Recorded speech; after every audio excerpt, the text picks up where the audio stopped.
মাছ দিয়ে কাঁচা টমেটোর চচ্চড়ি করব। চিংড়ি মাছগুলো বেছে রেখেছি, ধুয়ে বেছে, পেঁয়াজ কেটে রেখেছি, কাঁচা টমেটো কেটে রেখেছি, লঙ্কা কেটে রেখেছি, এতে শস্য আছে, সাদা শস্য একটু বেটে দেবো। দিয়ে মাছটাকে ভেজে নেব। তেল দিলাম কড়াইয়ে, সেগুলো ভেজে তুলে নেব। মাছগুলো ছোট, চিংড়ি মাছগুলো, তার জন্য খোসা ছাড়াইনি।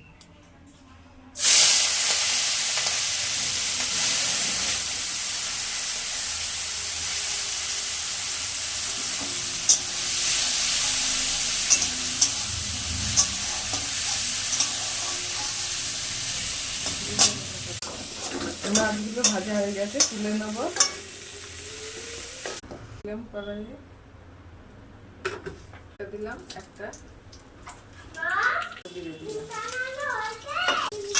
একটা কেটে রেখেছিলাম বড় পেঁয়াজটা দিয়ে দিলাম, কাঁচা লঙ্কা দিলাম,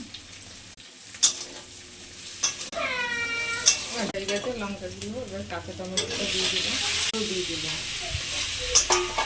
লবণ দিলাম, দিলাম, একটু চিনি দিলাম,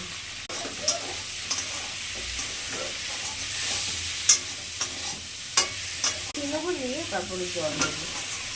কষানো হয়ে গেছে, এই যে সাদা শস্য বেটে রেখেছিলাম দিয়ে দিলাম, দিয়ে দেবো। 10 মিনিট মতো লাগবে টমেটোগুলো সিদ্ধ হবে, হয়নি এখন। চিংড়ি মাছ দিয়ে কাঁচা টমেটো চচ্চড়ি।